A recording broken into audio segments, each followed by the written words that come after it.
나름대로 또 봉헌을 할 수 있는 기회를 잘 삼으셨으면 좋겠습니다. 말씀 시작하겠습니다. 오늘은 인정하는 지혜라는 제목으로 하나님의 말씀을 선포하겠습니다.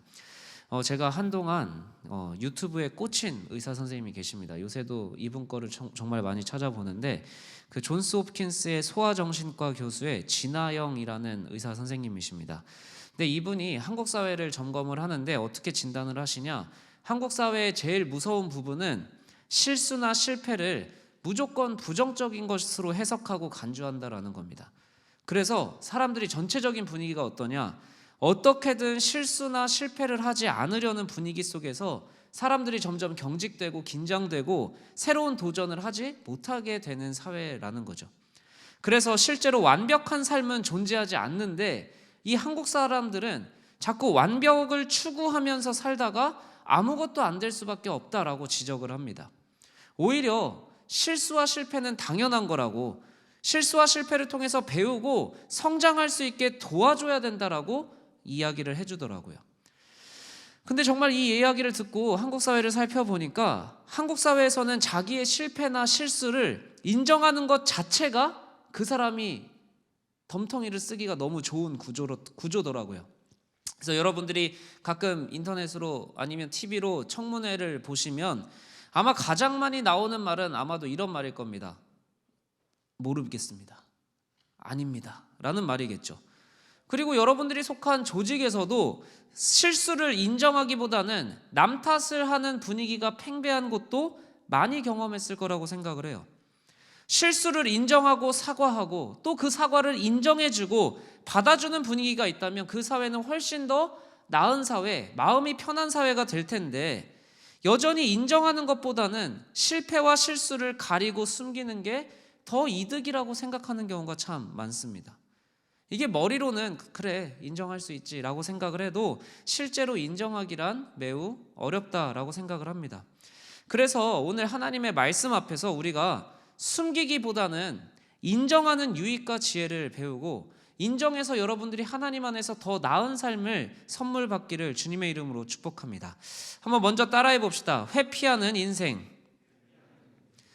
오늘 주인공을 통해서 우리는 두 가지의 인생의 모습을 볼 겁니다. 처음에는 회피하는 인생을 볼 거고 그 다음에 인정하는 인생을 볼 건데 지난주 우리 야곱에게 12아들이 있다는 것을 배웠어요. 그 중에서도 사랑하는 부인 라헬에게서 처음 나온 이 요셉을 야곱이 너무나 편애했다라는 걸 알았습니다. 그래서 나머지 형들은 이 요셉을 눈엣 가시로 생각을 했죠. 근데 어느 날 이 요셉이 너무 미워서 죽이자라고 결정을 합니다. 근데 이 죽이는 사건에 큰 이슈가 있었습니다. 무슨 이슈였냐면 형들은 처음에는 죽이려고 했는데 막상 이제 죄책감이 들었나 봐요. 죽이지 말고 우리가 직접 손에 피 묻히지 말고 구덩이에 빠뜨려 놓자라고 이야기하고 정말로 구덩이에 던져 놓습니다. 근데 이 사람들이 진짜 약간 사이코패스가 아닌가 생각이 드는 게 구덩이에 동생을 던져놨잖아요. 그 다음에 얘네가 뭘 했냐면 그냥 둥글게 앉아서 밥을 먹고 있습니다. 분명히 동생이 구덩이에서 살려달라고 소리를 칠 텐데 그냥 밥을 먹고 있는 거예요. 근데 그때 애굽에 가는 상인이 오는 걸 보고 네 번째 아들 유다가 야 우리 여기서 죽이지 말고 그냥 노예로 팔아버리자라고 건의를 합니다. 유다의 건의를 통해서 구덩이에서 그냥 말라 죽는 인생이 아니라 그래도 노예로 팔려가서 생명이라도 유지할 수 있는 기회를 얻게 된 게 요셉이었습니다. 자 여러분 누가 죽이지 말고 팔자고 했다고요? 유다가 그랬습니다. 오늘 주인공이 바로 이 유다라는 사람입니다. 이 유다가 자기가 건의를 해서 노예로 팔고 옷을 벗겨서 그 옷에 짐승의 피를 묻힙니다. 그리고 형제들이 다 돌아와서 아버지한테 보고를 하는 거죠. 아버지가 사랑하는 요셉이 짐승한테 물려서 이렇게 죽었습니다. 저희가 옷이라도 건져왔어요 라고 이야기를 하는 거예요. 근데 생각보다 아버지의 충격이 너무나 큰 거죠. 아버지가 너무 좌절을 하시고 너무 힘들어하고 우울하고 무기력한 모습을 보이는 겁니다. 아버지가 너무 괴로워하는 거예요. 아들들 입장에서도 굉장한 죄책감이 몰려왔을 겁니다. 이렇게까지 힘들어하시는구나. 내가 무슨 짓을 한 거지? 자책을 했을 거예요. 근데 그렇다고 그때서 유다가 솔직하게 아버지 요셉이 죽은 게 아니고 제가 애굽에다가 노예로 팔았어요. 찾으면 찾을 수 있지 않을까요? 라고 솔직하게 말할 수 있는 것도 아니었죠. 솔직하게 말할 수도 없고, 그렇다고 그 괴로워하는 아빠의 모습을 보며 자책하는 것도 인생이 힘드니까 유다가 무슨 방법을 선택했을까요? 유다가 선택한 삶의 방법은 무엇이었을까요? 오늘 말씀은 이렇게 증언합니다. 그 후에 유다가 자기 형제들로부터 떠나 내려가서 아둘람 사람 히라와 가까이 하니라 라고 이야기를 합니다. 유다가 형제들을 떠난 거예요. 가족들을 떠난 겁니다. 자기의 죄책감을 자꾸 보이게 하는, 자기가 외면하고 싶은 현실을 자꾸 떠오르게 하는 현실을 아예 눈 감아버리고 떠나버리는 거죠. 그리고 아둘람 사람하고 친하게 지냈다라고 이야기합니다. 나중에는 아둘람이 유다 지파의 땅이 되지만 이때만 해도 가나안 사람이에요. 하나님이 항상 경계했던 그 가나안 사람이라는 겁니다. 그러니까 솔직하게 말할 용기가, 아버지한테 솔직하게 말할 용기도 없었고, 동생을 그렇다고 다시 찾을 용기도 없었습니다. 그렇다고 슬픔에 빠진 아빠를 보고 있자니 죄책감만 가중이 되는 거예요. 그래서 유다가 아예 형제들, 아예 가족들을 안 보는, 멀리 떠나는 방법을 선택을 한 겁니다. 그리고 가나안 사람이랑 친하게 지내는 거예요. 하나님을 생각하지 않는 방법을 선택한 거예요. 근데 이것뿐만이 아니라 여러분, 가나안 친구랑 사귀는데 2절에 보시면 유다가 가나안 사람 수아라 하는 사람의 딸을 보고 데리고 왔다라고 이야기를 해요. 그러니까 이게 가나안 친구랑 사귀면서 가나안 여자까지 결혼한 게 어떤 의미냐? 아브라함은요, 아들 이삭을 결혼할 때 분명한 기준이 있었습니다. 가나안 여자는 안 돼. 그래서 멀리 자기 고향까지 가서 결혼을 시킵니다. 그리고 자기 아버지 야곱도 가나안 여자랑 결혼하지 않고 그 어머니 고향에서 결혼을 하죠. 그런데 유다는요, 가족을 떠나버린 거예요. 가나안 사람하고 친하게 지내는 겁니다. 이제는 기준도 없고요, 삶의 어떠한 방향성도 목적도 없습니다. 그냥 다 내려놓고 사는 거예요. 그러면서 어떻게 하느냐? 2절 가나안 사람의 딸과 동침을 합니다. 이름도 안 나와요. 누군지도 모릅니다. 여러분, 참 희한한 거는요, 이 1절에서 4절을 보면요, 유다의 행동들이 신중하게 고민하거나 결정한 게 아니에요. 지금까지 여러분들이 앞선 믿음의 선배들을 보면 결혼을 하는 이야기가 한 장에 걸쳐서 나오기도 하고, 아내를 선택하는 얘기가 몇 장에 걸쳐서 나오기도 하거든요.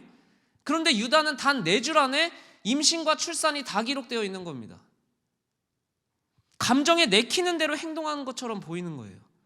부모가 싫어지니까, 부모를 못 보겠으니까 하나님이 싫어지고요, 인생의 기준도 필요가 없는 거고요, 자기 하고 싶은 대로 자기의 감정과 욕정대로 살면 되는 겁니다. 그냥 대충 사라지는 대로 살아가는 거예요. 그러니 결혼했다는 말도 없고요, 아내의 이름도 없고요, 그저 동침했더니 임신을 했고, 임신을 했더니 출산을 했다. 인생의 신중함이라고는 없이 그냥 자기 마음대로 살고 있는 유다의 모습이 오늘 읽은 첫 번째 내용입니다. 브레이크가 없어요. 그냥 질주하는 겁니다. 그렇게 아들 셋을 낳고 사는데 어느새 첫째 아들의 혼기가 찾아옵니다. 그래서 아비된 자로 별 고민 없이 또 다말이라는 여자를 데리고 와요. 분명히 자기 믿음의 선배들은 어떻게 했죠? 믿음의 조상들은 막 그 며느리 제대로 구하려고 엄청난 애를 쓰는데 그냥 다말이라는 여인을 데리고 오는 겁니다. 근데 첫 번째 이 아들을 결혼시키려는 이 장자 엘이 하나님 보시기에 굉장히 악했나 봅니다. 그래서 죽어버렸네요. 다말이 뭐 한 게 있을까요? 없어요. 순식간에 남자의 죄로 남자가 죽었을 뿐입니다. 무슨 이유인지도 성경은 자세히 기록하지 않고 있죠. 그런데 여러분, 이 고대 시대에는 여자가 홀로 남으면 생계 유지도 어렵고 치안 유지도 불가능하기 때문에 형제가 있으면 그 형제와 결혼시키는 풍습이 있습니다. 이거를 형사 취수제라고 하는데, 죽을 사, 형이 죽으면 취한다, 형수를. 형이 죽으면 형수를 동생이 대신 취하는 제도가 있었습니다. 대신 그렇게 아들을 낳으면 그 아들은 동생의 아들이 아니라 대를 이어갈 장자가 되는 거죠. 근데 이게 억지로 하는 게 아니에요. 신명기 25장에 보면 분명 수치스러운 결과를 얻기는 하지만 이 형사취수제를 내가 안 하고 싶다라고 거절할 수 있는 방법이 있었습니다. 근데 이 둘째 오나는 결혼은 해놓고 책임을 다하지 않아요. 아들이 생기면 항상 2배의 몫을 가져가거든요. 그러니까 형수가 임신해서 아들을 낳아봤자 자기 재산만 줄어드는 거예요. 그래서 관계만 갖고요, 씨를 주지 않는 겁니다. 하나님이 이를 굉장히 악하게 보시고 심판하셔서 오난도 죽네요. 자, 유다 입장에서 한번 생각을 해봅시다. 그냥 며느리 한 명 데리고 왔는데 아들 둘이 죽어버렸어요. 유다는 어떤 선택을 했을까요, 여러분? 한번 여러분이 한번 생각해 보세요. 지금까지 이야기를 들었을 때 두 아들이 죽은 게 누구 잘못이죠? 다말 잘못인가요? 아니죠. 첫째 엘도, 둘째 오난도 성경은 뭐라고 기록하죠? 하나님이 악하다고 판단하셨다고 그러거든요. 근데 유다는 이상하게 결론을 내립니다. 내 아들 둘이 왜 죽었을까? 깊이 고민하지 않아요. 그냥 단순하게 여자 데리고 왔더니 얘 둘이 죽었네. 얘가 문제인가 보다. 그래서 셋째 아들도 죽을까 봐 며느리를 쫓아내는 결정을 합니다. 무엇이 문제인지, 내 인생에 왜 이런 일이 일어났는지 깊이 고민하거나 신중하게 판단하지 않고 지금 살아왔던 대로 고민 없이 그냥 결정을 해버리는 거예요. 지금 그냥 눈에 보이는 드러난 상황만 보고 판단을 해버리는 겁니다. 왜? 하나님의 기준이 필요가 없었거든요. 자기 마음대로 자기가 결정하고 싶은 대로 살아왔거든요. 하나님이 얘네들을 왜 심판했는지가 관심이 없는 겁니다. 그냥 남 탓하고 싶은 거예요. 다말 때문이다. 그래서 며느리를 쫓아냅니다. 그리고 며느리를 쫓아내면서 그럴듯한 변명을 하죠. 막내가 어려서 지금 결혼시키기엔 좀 애매하니까 얘가 크면 꼭 결혼시켜줄게. 그동안 친정에 가 있어. 라고 쫓아내는 거죠. 여러분, 지금까지 들어본 유다의 인생은요, 어떻게 보면 동생을 팔아넘긴 그 사건으로 인해 완전히 틀어져 버리기 시작합니다. 그리고 그렇게 틀어져 버린 인생의 습관은 회피하고 도망치는 습관으로 자리 잡은 거죠. 이를 바로잡는 게 어렵고 불가능해 보이니까 가족을 떠납니다. 하나님의 기준을 떠나버리는 거예요. 아들들의 잘못을 직면하기보다는 가장 연약한 피해자를 쫓아내면서 정신승리하는 인생을 살고 있는 거예요. 아빠를 떠나면서 정신승리한 거예요. 잘못을 바로잡는 것보다 몰라, 알아서 되겠지, 내 잘못 아니야 라고 말하고 눈만 돌리면 조금은 편한 인생이 되겠습니까? 안 본다고 편해지겠습니까? 유다의 인생은 그렇게 살아내는 거죠. 근데 하나님이 다시금 유다를 인생의 중요한 갈림길에 세워놓으십니다. 또 다른 인생의 방법 한번 따라해 봅시다. 인정하는 인생. 자, 여러분, 며느리 다말을 쫓아냈어요. 그리고 유다가 사별을 합니다. 아내가 죽어요. 그리고 양털 깎는 날이 되었다라고 그러는데, 양털 깎는 날은 그 당시에 잔칫날입니다. 그래서 잔칫날이 돼서 어떻게 가다 보니까 며느리 다말이 살고 있는 동네까지 걸어가요. 근데 결혼시킬 생각이 없는 거죠, 유다한테는. 다말을 찾지도 않습니다. 거기가 다말의 고향인지 아닌지도 모르는 것 같아요. 근데 그때 어떤 사람이 다말한테 너희 시아버지 왔는데? 시아버지 옆에 보니까 장성한 셀라가 있던데? 셀라는 이제 컸는데 결혼시킬 생각이 없는 거예요. 다말이 그래서 얼굴을 가리고 한 문 앞에 이렇게 쪼그려 앉아 있습니다. 그런데 유다가 약속했던 막내 아들 셀라가 큰 걸 직접 눈으로 본 거죠. 근데 다말을 유다는 끝까지 안 찾는 겁니다. 오히려 유다는요, 희한한 짓을 합니다. 이 얼굴을 가리고 있는 다말을 보고요, 창녀라고 생각을 해서 갑자기 접근을 해요. 그게 뭐라 그러냐? 이거는 굉장히 여러분 다말 입장에서 위험한 상황입니다. 시아버지가 막내 아들을 줄 거라는 약속 하나 붙들고 살고 있는데 자기는 안 찾아요. 오히려 자기를 알아보지도 못하고 창녀라고 생각을 하고 있어요. 다말에게는 이제 인생을 건 선택이 남은 겁니다. 자, 여기서 유다의 말을 그냥 받아들이고 유다의 씨라도 받아서 내가 그 유다 가문을 이어갈 것인가, 아니면 시아버지 지금 날 못 알아보냐, 지금 뭐 하는 거냐, 아들 셀라를 줘라 라고 요구를 하거나. 근데 다말은 알겠죠. 여기서 자기가 외쳐봤자 유다가 셀라를 줄 리는 없다. 그래서 정말 희한한 선택을 합니다.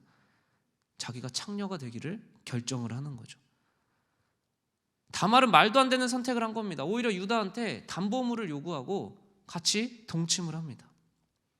그래서 유다는 다말한테 도장, 끈, 지팡이를 주고 동침을 하죠. 여러분, 근데 우리가 앞서서 살펴봤어요. 아브라함, 여러분, 임신 쉽게 했습니까? 임신 굉장히 어려웠어요. 이삭은요? 이삭도 굉장히 늦게 아들을 얻었습니다. 야곱의 사랑을 받고 있던 라헬은 어땠죠?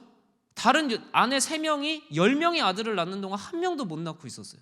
근데 이 다말은요, 유다랑 동침 한 번 했는데 바로 임신이 되어버립니다. 하나님의 개입이 있는 거죠. 임신을 하고 석 달이 지났는데요, 누군가가 또 유다한테 며느리 다말이 임신했다고 일러버려요. 아니, 사별한 여인이 임신했다라는 소식을 듣고 유다는 자기가 약속 안 지킨 건 생각하지도 않고 굉장히 잔인한 명령을 내립니다. 뭐라 그러죠? 끌어내서 불사르라. 근데 다말이 끌려가면서 이런 부탁을 해요. 이거 나 담보물을 갖고 있다. 이거 제발 시아버지한테 좀 보여줘라 라고 얘기를 해요. 근데 그 물건이 뭐였을까요? 도장이랑 끈이랑 지팡이입니다. 이게 누구 거였죠? 유다 거였죠. 아들의 씨는 주기 싫어가지고 어떻게든 안 주려고 버티던 유다가 자기 씨를 며느리한테 주는 정말 기괴한 이야기가 우리가 읽은 성경이라는 거예요. 그리고 뻔뻔하게 임신한 며느리를 불에 태워 죽이라는 명령까지 하는 겁니다. 여러분, 생각해보면 이게 막장 드라마로도 안 쓰일 것 같은 이야기 아닙니까? 근데 이게 어떻게 하나님의 거룩한 성경이라고 하는데 이렇게 버젓이 쓰여 있을 수 있을까? 의아합니다. 도대체 하나님의 관심은 어디 있기에 이거 방송심의 규정에도 걸릴 만한 이런 이야기를, 세상에서도 이렇게 살면 욕먹는 사람의 이야기를 믿음의 조상이라고 할 수 있는 유다의 이름을 밝히면서까지 이렇게 자세하게 기록을 하셨을까요? 지금까지 유다는 어렵고 난처한 상황이 오면 어떻게 했죠? 회피하는 인생을 살았습니다. 그런데 다말이 내민 세 개의 담보물을 보고 한 행동을 통해 하나님의 어디에 관심을 갖고 있는지 우리는 깨닫게 됩니다. 지금까지의 유다라면 모른 척 넘어갔을 수도 있을 거예요. 아니면 헛소리하지 말라면서 다말을 그냥 죽일 수도 있었을 거예요. 충분히 그래도 됐습니다. 충분히 가능한 방법이었어요. 내 거 아니라고, 이게 왜 내 거냐고 그냥 다말을 죽이라고 할 수도 있었겠죠. 근데 오늘 말씀 이렇게 이야기합니다. 그는 나보다 옳도다. 갑자기 다말을 인정을 합니다. 자기의 실수를 인정을 하는 거예요. 단 한 번도 인정하지 않고 회피만 하며 살아온 유다가 전혀 다른 고백을 하고 전혀 다른 삶의 태도를 보여주는 겁니다. 유다는 다말의 상황에 하나님이 개입하셨구나를 본능적으로 깨달은 거예요. 왜? 자기 할머니, 증조 할머니 임신 안 되는 걸 다 봤거든요. 근데 얘는 한 번 잤는데 임신이 된 걸 보고 하나님이 일하고 계시는구나를 깨달았겠죠.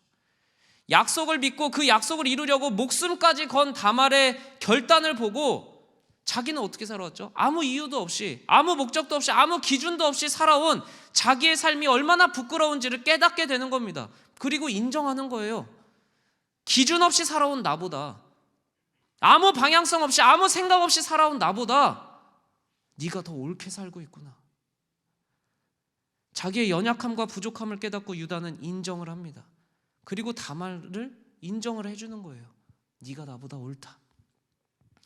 여러분, 어떻게 보면 상스러울 수 있는 이 이야기가 성경에 기록된 거는 하나님이 어떤 분인지를 분명하게 보여주고 있는 겁니다. 거룩하고 좋아 보이는 이야기들로만 가득 찬 게 성경이 아니에요. 오히려 성경이 말해주고 싶은 건 뭐냐? 하나님 없이 사람이 얼마나 망가질 수 있는지. 그러나 거기가 끝이 아닙니다. 그 망가진 사람을 하나님이 그런 사람들을 어디까지 용서해 줄 수 있는지, 어디까지 용납해 주시고 받아주실 수 있는지를 역설적으로 보여주는 게 바로 하나님의 이야기, 성경책이라는 거예요. 세상은 실수를 감추라고 합니다. 자기의 장점을 드러내야 자기 PR이라고 해요. 요새 자기 PR 시대라고 할 때 여러분이 자기소개서에 나의 약점만을 나열할 수 있겠습니까? 유다가 만약 이 38장을 가지고 회사 자기소개서로 넣으면 붙을 수 있을까요? 어느 누가 자기소개서를 이렇게 씁니까? 성경은요, 사람을 칭찬하고 칭송하는 책이 아니라 하나님을 찬양하는 책입니다. 저급하고 부족한 인간을 끝까지 기다리고 품어주시는 하나님을 높여드리는 책인 거예요. 그래서 성경은 하나님 앞에서 우리가 실수와 실패를 인정할 수 있도록 믿음의 선배들의 실수와 실패를 여과 없이 기록하고 있는 겁니다. 그리고 동시에 하나님이 그들을 용서하고 용납하신 것을 기록하고 있는 거예요. 유다의 아버지 야곱도 하나님 앞에서 뭐라고 이야기했죠? 인정을 한 겁니다. 나 평생을 남 속이면서 살아왔어요. 나 야곱입니다. 그때 하나님은 그때서야 자기 스스로 인정을 하니까 이스라엘이라는 새로운 존재로 바꿔주시는 거죠. 유다 역시 하나님의 일하심 앞에서 다말을 인정했습니다. 자기를 인정했습니다. 네가 나보다 옳도다. 근데 여러분, 유다가 나중에 실질적으로 다윗 왕의 가문이 되고 예수님의 가문이 되는 영예를 누리게 되는 거죠. 여러분, 이 시간 하나님은 우리가 더 나은 삶을 살길 바라고 또 바라시는 분입니다. 그러나 그 시작은 하나님의 초월적인 능력이 아니라 하나님 앞에서 내가 얼마나 부족한 자인지를 인정하는 데서 시작한다라는 겁니다. 여러분, 병이 나으려면 어떻게 해야 될까요? 건강하려면 어떻게 해야 될까요? 아무리 좋은 의사와 좋은 약이 있어도 내가 병이 있다는 사실을 인정하지 않으면 우리는 병원에 가지 않겠죠. 약을 먹지 않겠죠. 죄성은 끊임없이 감추고 숨기려고 합니다. 여러분, 우리가 반드시 기억해야 돼요. 아담이 선악과를 먹어서 망한 게 아니에요. 선악과를 먹은 걸 하나님 앞에서 인정하지 않았기 때문에 망한 겁니다. 성경을 잘못 읽으면 하나님이 왜 어차피 먹을 수밖에 없는 선악과를 왜 만들어가지고 사람을 시험했는가라고 이야기를 하는데, 하나님은 그게 아니에요. 선악과를 먹었어. 실수할 걸 아셨어요. 그러나 그리고 나서 하나님이 아담을 찾아다니십니다. 근데 거기서 아담은 몸을 가리고 더 깊은 곳으로 숨어 다니죠. 인정을 안 해서 아담이 혼난 거지 선악과를 먹어서 혼난 게 아니라는 겁니다.